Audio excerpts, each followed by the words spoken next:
Hello friends, welcome to लक्ष्य government job channel. आज की इस वीडियो में हम बाबर के बारे में डिस्कस करेंगे। तो आइए शुरू करते हैं। उससे पहले हम शुरू करें तो मैं आपको मुग़ल वंश के बारे में कुछ बता देना चाहता हूँ। मुग़ल वंश के बारे में, मुग़ल वंश का टाइम पीरियड जो था वो कब से कब तक था? 1526 से लेके 1857। ठीक है। पहला राजा बाबर था, इसके बारे में आज पढ़ेंगे। और लास्ट कौन था? बहादुर शाह जफ़र। कौन था? बहादुर शाह जफ़र। ठीक है। इसे हम बहादुर शाह सेकंड भी बोलते हैं। तो और क्या बताना है मुझे इसके बारे में कि जो ये मुग़ल काल है इसको भारतीय इतिहास का दूसरा स्वर्णिम युग कहा जाता है। दूसरा स्वर्णिम युग कहा जाता है। क्या कहा जाता है? स्वर्णिम युग। ठीक है। अब क्वेश्चन ये उठता है कि पहला स्वर्णिम युग किसे कहा जाता है? ठीक है, उठना चाहिए क्वेश्चन। तो पहला स्वर्णिम युग जो है गुप्त काल को कहा जाता है। पूछा हुआ क्वेश्चन है गुप्त काल का। जब गुप्तों का टाइम पीरियड हुआ करता था भारत के अंदर, उसको कहा जाता है भारतीय इतिहास का स्वर्णिम काल। अब स्वर्णिम काल क्यों कहा जाता है इसको? क्योंकि इसके अंदर जो है काफ़ी सारी इम्प्रूवमेंट करी है भारत ने। भारत के अंदर काफ़ी सारी इम्प्रूवमेंट हुई थी। जैसे अकबर के टाइम में काफ़ी अच्छे अच्छे काम हुए थे। जहांगीर के टाइम, जहांगीर जो था वो चित्रकला से संबंधित था। चित्रकला से संबंधित थे जहांगीर। चित्रकला का स्वर्णिम काल कहा जाता है जब जहांगीर का टाइम पीरियड था। जब अकबर का था तो उस टाइम पे बुक्स वगैरह पे काफ़ी फोकस किया गया था, किताबों पे, हमारे लिटरेचर पे। और वहीं बात करें शाहजहाँ की, तो शाहजहाँ के बारे में तो आप भली भांति परिचित हैं कि उन्होंने कितने सारे मोनूमेंट्स बनवाए थे। स्थापत्य कला बोलते हैं जिसे, स्थापत्य कला। स्थापत्य कला स्थापत्य कला। ठीक है। तो स्थापत्य कला का टाइम शाहजहाँ के उसमें था। तो आइए शुरू करते हैं। देखिए यहाँ पे दिख रहे होंगे आपको मोस्ट इम्पोर्टेंट 25 क्वेश्चन। बेसिकली ये 25 क्वेश्चन नहीं है, यहाँ पे कम से कम 30 से 40 क्वेश्चन आपको मिलेंगे आराम से, जो आपके एग्ज़ाम में आए हुए हैं और आगे भी पूछे जा सकते हैं। इसमें फालतू का कोई क्वेश्चन मैंने ऐड नहीं करा है। वैसे बाबर के बारे में पढ़ने के लिए तो बहुत कुछ है, अगर आप पढ़ेंगे तो काफ़ी सारी चीज़ें हैं, लेकिन वो सारी चीज़ें हमें नहीं पढ़नी। हमें सिर्फ वही चीज़ें पढ़नी है जो एग्ज़ाम में आएंगी या जो आ सकती हैं। तो देखते हैं आइए बाबर के बारे में। देखिए बाबर का रियल नेम क्या था? जहरुद्दीन मोहम्मद रियल नेम था। बाबर का टाइम पीरियड 1526 से लेके 1530 तक था, सिर्फ 4 साल ही था। उसके बाद कौन बन गया था राजा? हुमायूं। कौन बन गया था? हुमायूं। हुमायूं के बारे में मैंने आपको पिछली वीडियोस में काफ़ी सारी चीज़ें बताई थी। अगर आपने ना देखी हो तो आपको प्लेलिस्ट मिलेगी, प्लेलिस्ट में मिलेगा स्टैटिक जीके का पोर्शन। प्लेलिस्ट के अंदर जाइएगा देखिएगा, वहाँ पे स्टैटिक जीके का पोर्शन मिलेगा। उसके अंदर जो है करीब 6 से 7 जो है पार्ट अपलोड हो चुके हैं, तो वहाँ से आप देखिएगा वो सारे पार्ट। वहाँ से आपको काफ़ी क्वेश्चन सीखने को मिलेंगे जो एग्ज़ाम में आए हुए हैं और जो आने वाले हैं। तो मुग़ल वंश की स्थापना बाबर ने की थी 1526 में। इनका जन्म जो है 1483 ईस्वी में हुआ था। कहाँ पर हुआ था? फरगना हुआ था, फरगना में। ठीक है। फरगना इंडिया में नहीं पड़ता, बाहर पड़ता है। आप मुझे कमेंट बॉक्स में बताइएगा कहाँ पड़ता है। इनके पिता का नाम क्या था? उमर शेख मिर्ज़ा। वहीं पिता की तरफ से जो है ये तैमूर के शासक था। तैमूर का 5वां वंशज था। पिता की तरफ से तैमूर का पाँचवा वंशज था। कौन? बाबर। वहीं माता की बात करें, माता कौन थी इनकी? कुतलुग निगार बेगम। बेगम नहीं, बेग। कुतलुग निगार बेग इनकी माता का नाम था। तो माता की तरफ से कौन सा? Genghis Khan. चंगेज खान का 14वां वंशज था ये बाबर। क्वेश्चन पूछा था एमटीएस के अंदर कि माता की तरफ से जो है वो किस वंश का था? चंगेज खान वंश का था। आगे चलते हैं। बाबर का भारत के विरुद्ध पहला युद्ध कब किया था इसने? 1519 में किया था। यूसुफ जई जाति के विरुद्ध किया था। और यहीं पे भारत ने क्या किया था, तोपों का प्रयोग किया था। ठीक है, कौन सी अभियान में, भेरा अभियान में तोपों का प्रयोग किया था। अब यहाँ लिखा है फिफ्थ बैटल। फिफ्थ बैटल का क्या मतलब है कि भारत ने जो है, बाबर ने जो है, जब वो भारत में आया था तो पानीपत की पहली लड़ाई हुई थी। बेसिकली ये पहली लड़ाई नहीं थी, पानीपत की तो पहली थी, लेकिन बाबर द्वारा लड़ी गई ये 5वीं लड़ाई थी।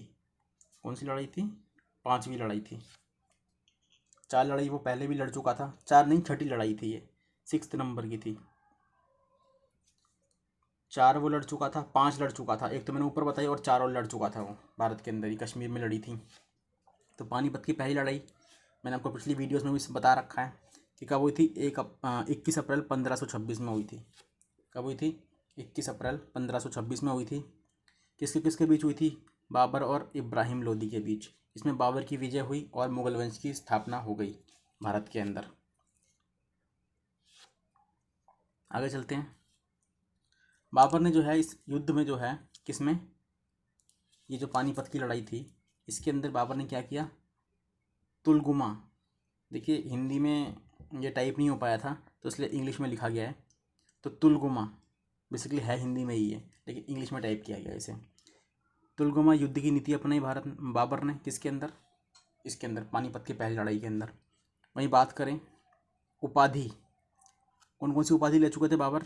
कलंदर की उपाधि ली थी कब, पानीपत की लड़ाई जीतने के बाद बाबर ने पानीपत की कलंदर की उपाधि ली थी। ठीक है, आगे चलते हैं। गाजी, फिर उन्होंने गाजी की उपाधि ली कब, खानवा की लड़ाई जीतने के बाद। अभी मैं बताऊंगा आपको इसने कौन कौन सी इंपॉर्टेंट बैटल्स की थी 1526 के बाद, कौन कौन सी लड़ाइयाँ लड़ी थी, वो अभी डिस्कस करेंगे नीचे। तो गाजी की उपाधि करी खानवा की लड़ाई के बाद। खानवा की लड़ाई कब हुई थी, 1527 में, अभी आएगा नीचे। उसके बाद इसने बादशाह नहीं है, पादशाह है ये, पादशाह। ठीक है, पादशाह की उपाधि धारण करी काबुल के अंदर कर ली थी इसने। अब देखिए इसने कितनी लड़ाइयाँ लड़ी हैं, 1526 में पानीपत की लड़ी, उसके बाद किसकी लड़ी, खानवा की, पानीपत की लड़ी, फिर खानवा की लड़ी मैंने बताया था अभी आपको ऊपर। पानीपत की लड़ाई किसके किसके बीच हुई थी, बाबर और इब्राहिम लोदी के बीच। ऐसे ही खानवा की भी बाबर और किसके बीच हुई थी, राणा सांगा के बीच। ठीक है, मैंने बाबर नहीं लिखा बार बार क्योंकि बाबर के बारे में ही हम पढ़ रहे हैं इसके अंदर। तो राणा सांगा का वास्तविक नाम क्या था, संग्राम सिंह था, याद रखना, पूछा हुआ क्वेश्चन है। नेक्स्ट 1528 में मैंने आपको बताया था, 1526, उसके बाद 27, फिर 28 और फिर 29, ये 4 लड़ाइयाँ लगातार लड़ी इसने। ये बात हो रही है 1528 की, चंदेरी की लड़ाई लड़ी थी, किसके बीच, मेदिनी राय और बाबर के बीच। इसमें भी बाबर जीत गया, यानी सभी लड़ाइयों में जीत किसकी हुई है, हमारे बाबर की हुई है, बाबर हीरो था। ठीक है, तो इसकी क्या हुई है, विजय हुई है। नेक्स्ट हुए 1529 में घाघरा का युद्ध, किसके किसके बीच, बाबर और अफगानों के बीच हुआ था ये, बाबर और अफगानों के बीच। इसने कुछ आत्मकथा लिखी है, जिसे हम ऑटोबायोग्राफी बोलते हैं।